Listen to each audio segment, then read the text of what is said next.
Joel Klatt is with us now. He joins us each week courtesy of My Bookie, mybookie.ag, code NextRail, mybookie.ag. You saw Klatt on that Iowa-Ohio State game, which was yucky early, but Ohio State flex late. What's up, Klatt? How are you?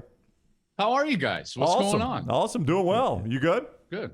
I'm doing great. I'm doing great. It was not a great game that I called on Saturday, but there weren't a lot of great ones, maybe other than like Oregon UCLA turned out to be a really good one, you know? Yep. TCU turned out to be a really good game late in the day. So both those on your network, by the way. Yeah. You like how I mentioned those? Yeah. Both those on your network. Yeah. I wasn't. Don't worry, I wasn't watching. There's no lobbying going on behind the scenes. No. My phone's not blowing people up trying to get like Utah, Oregon later in the year. I don't know. Maybe. Let's hope. So these two saw your tweet regarding Clemson. I didn't. So I'll just ask you this question. LSU Clemson neutral site. Who wins the game? Now I don't know. Probably Clemson, but only if Klubnik plays. But I think that that's a tight game. So the tweet. So if you didn't see it, I sent out a tweet, and it was really in reference to the structure of the sport and how bad divisions are for college football and really how bad this 4-team playoff is right now. Clemson is going to be in the playoff. Okay. So let's just they're going to occupy one of these 4 spots. And you can say, hey, history has suggested that they deserve that. And that might be so. And you know what, if you win all your games and win your conference, I've in the past argued that we should have only conference champions in there anyways. But I will say, in the current structure, is there anybody out there that believes that Clemson would finish any better than 3rd in the Big Ten East or the SEC East? Maybe even the SEC West, like you're suggesting, right? If you're suggesting kind of an LSU neutral type of game. If Clemson goes to Autzen Stadium, do we think that Clemson can beat Oregon in that environment? I highly doubt it. So, we're not going to learn about Clemson until they're already in the playoff. I think their defense is pretty good. I don't think their offense is very good at all. They've got to figure out the quarterback position. But I think the thought exercise is the fact that now we've got all these good teams. And by the way, I think college football is probably deeper this year than it has been in a long time. There's more parity than there has been in quite some time. And this team that we really don't know anything about is going to occupy one of those spots. So it's like we're all fighting for 3 spots. Yep. And I think that that's interesting. And one other point on this would be, and I'm going to do a longer dissertation on this next week on my podcast, is I really, well, let's just think of it just from the Tennessee and Michigan perspective. That's right. Okay, so if you're a Tennessee and Michigan fan currently, you are unquestionably one of the better teams in the country. Tennessee has the best win in the country. A lot of people have them number 1 in the country. Michigan has looked damn impressive. They're the defending Big Ten champions. They're probably better than a year ago, even losing those 2 pass rushers. I think they're better almost everywhere else. And yet here these 2 teams are, and because of geography, they're going to have to go on the road to a couple of places that it's like there's 2 places in America that it's like you don't want to go. It's like probably to the Shoe and to Georgia. And that's where those 2 have to go. And it's like, are we really going to leave those 2 out and allow Clemson to just kind of waltz in playing Wake and NC State and Syracuse?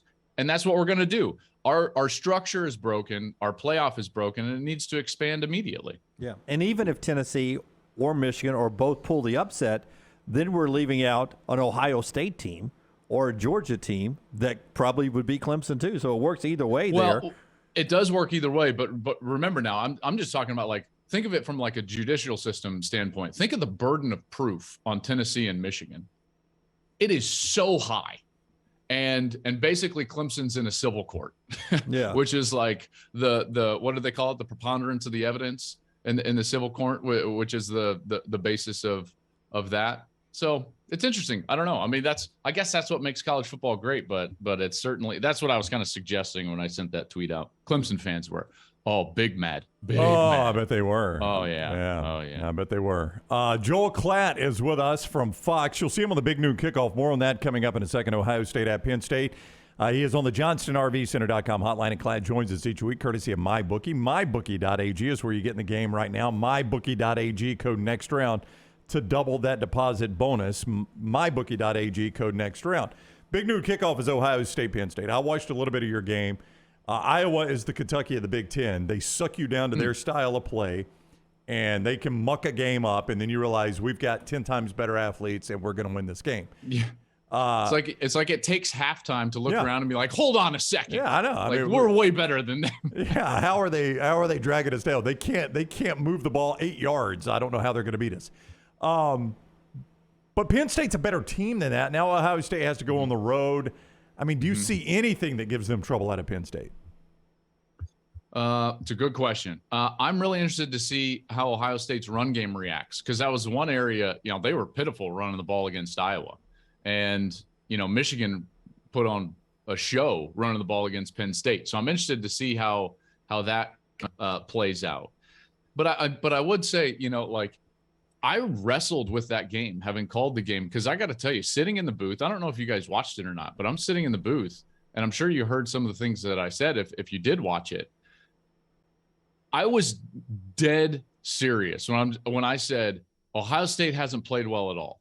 That's true. And everyone's like, it's 40-10. And I'm like, I don't care what the scoreboard said. They hadn't played well at all for their standard. Would you guys agree? Yeah, I would agree. I brought it up Saturday as well. I agree with you 100%. Yeah, I mean, Stroud comes out and fumbles. They get that scoop and score. I mean, it was a sloppy game. And Stroud was off. It was sloppy. I mean, Yep. think about this. In their first 8 possessions, Ohio State had 1 touchdown and 4 field goals. And those 4 field gows all were short fiels. Oh, yeah, because Iowa can't move the ball. Yeah.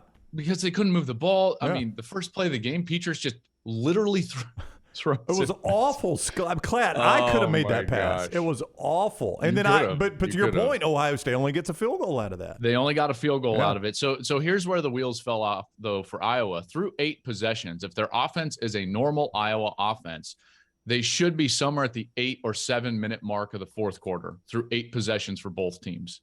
The problem is through 8 possessions for Ohio State, they were still 11:44 left in the third quarter. So they just had way too many at-bats, right? And at some point, they were just going to find the rhythm, get loose. So things can be true here. All of these things can be true. Ohio State did not play well offensively. Ohio State did play really well defensively. And you can say, oh, Iowa stinks. Yeah, they do. Absolutely. And guess what? If you're a good defense, this is what you do to them. You cause, 6 turnovers, 8 first downs, 158 total yards, 1 of 13 on third down, and you get your offense more opportunities, which they did. So at the end of the day, and I think maybe your listeners would call me a homer, so I'm going to preface this. At the end of the day, this is a true statement. Ohio State didn't even play well. Maybe they played average, or maybe not even quite average, and beat Iowa 54-10. Yeah. So you take that whatever way you want. Are they vulnerable or are they scary? I don't know. Maybe a little bit of both. Okay, big time hypothetical here. Let's say that your Colorado Buffaloes could hire any coach in the SEC. How long before you get to Jimbo Fisher? Oh, that's a great one. All right, let's do the exercise. Okay, here. Let me see. you've got Saban, right? Well, yeah. Okay, so there's your obvious, right? Like Kirby and Saban. That's a 100%. Brian Kelly. Is this Texas and OU or no? Current SEC. Yeah, current SEC. Okay. Current SEC. Brian Kelly for sure. Mark Stoops? Napier for sure. Mark Stoops, absolutely. Lane Kiffin. Absolutely. Let's see. That's 6. Heupel. 100%. Yeah. Heupel. 7. That's Not 7. even close, actually. That's 7. Have we done I'm Shane getting Beamer? down to. Did we- I keep coming the Shane Beamer in my mind. I'm like, I think that's the one where you're like, sit back and you've got to really decide. Yeah. The other ones are no brainers. No brainers. Leach? So, I mean, Jimbo's just not a great coach right now. Leach for me falls below the line because remember his system's never even won a division. Yeah. And by the way, the sound, everyone thinks it's so great when Mike Leach, isn't Mike Leach great? The guy throws his players under the bus more than any other head coach in college football. And it pisses me off. It pisses me off. Like this Brown guy, said it earlier. Good for you, Mike. You're so smart. And look at you. You're so funny. Screw you, man. every year, every time his team plays poorly, it's the players' fault, and they're this, and they're going to go to their fat little girlfriends, and we're too scared of the uniform. We'll coach them better. Like, I'm sick of this. It's every location. I know I got a little heated right there, but you guys get my point, right? Like, as a head coach, quality leaders take responsibility. That's what they do. As a coach, what you see on film, you're either coaching or allowing. Okay, so either recruit better players or coach them up better. My bad bringing him up. Eye on the ball. We're still talking Jimbo Fisher here. Yeah, that's right. I'm sorry. Yeah. I can go on a tangent. Oh, I can see. So Jimbo falls below.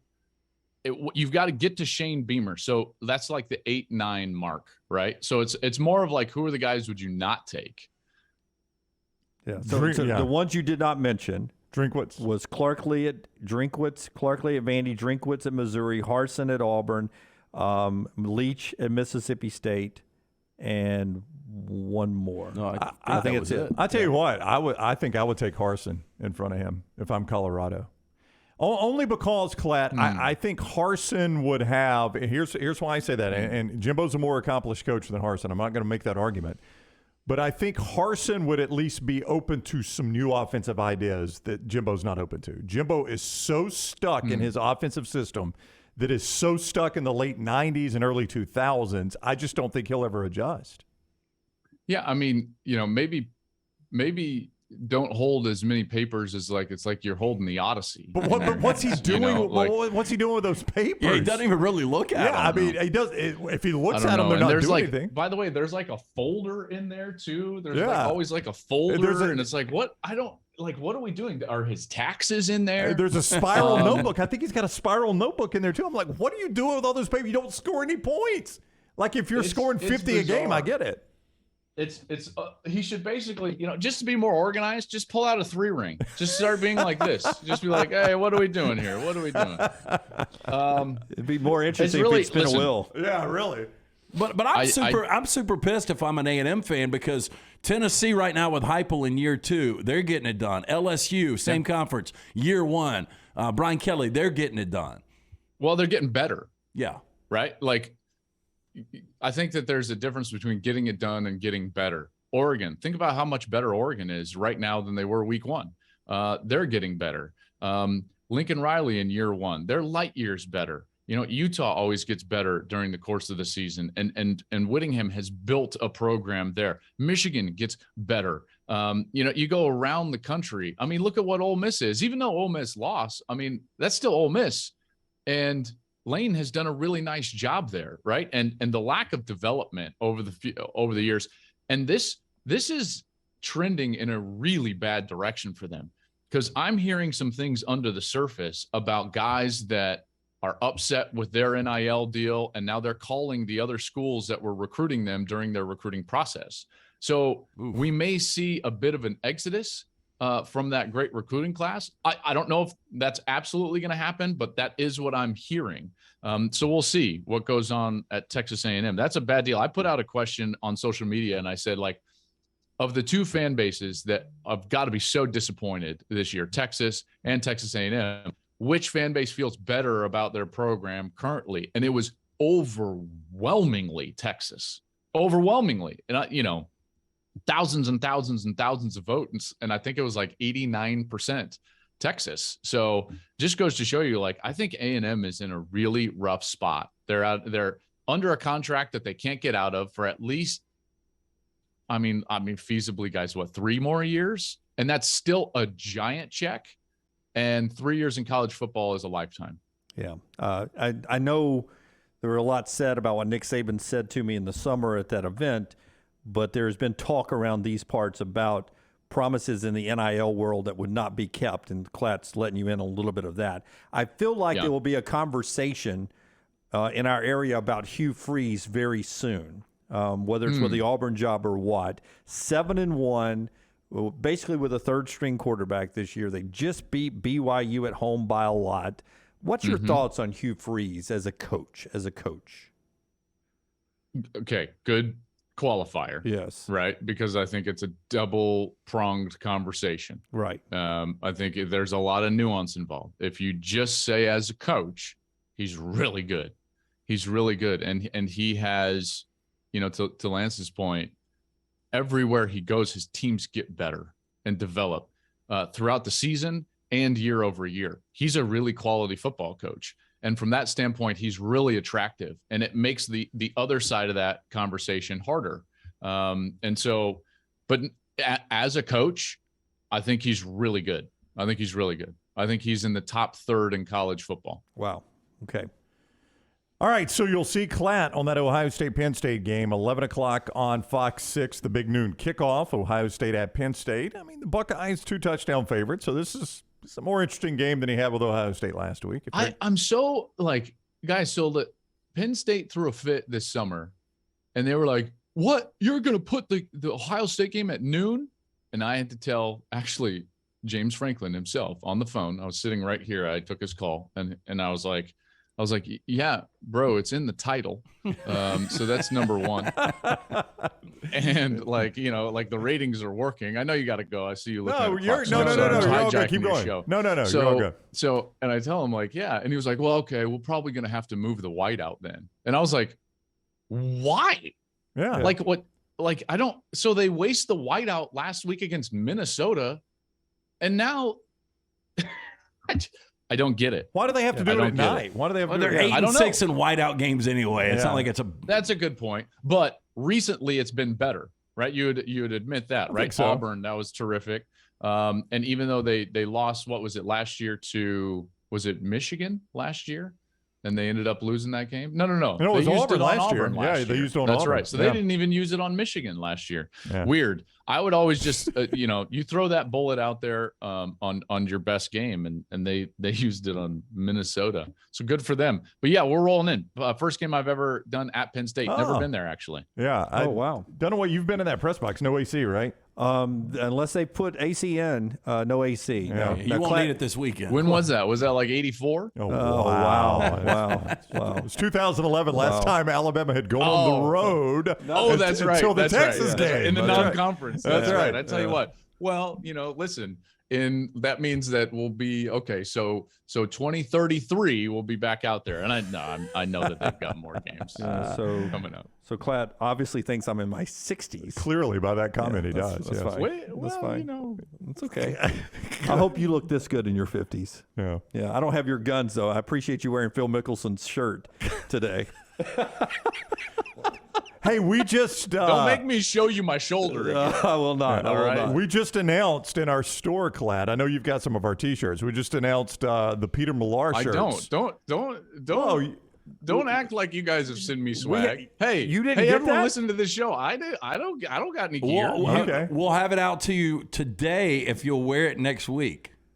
Lunsford, Absolutely. Lunsford, Absolutely. did you not send that package we put together for Klatt? Look at Dunaway. You can't address it to Klatt Monkey. It doesn't get here.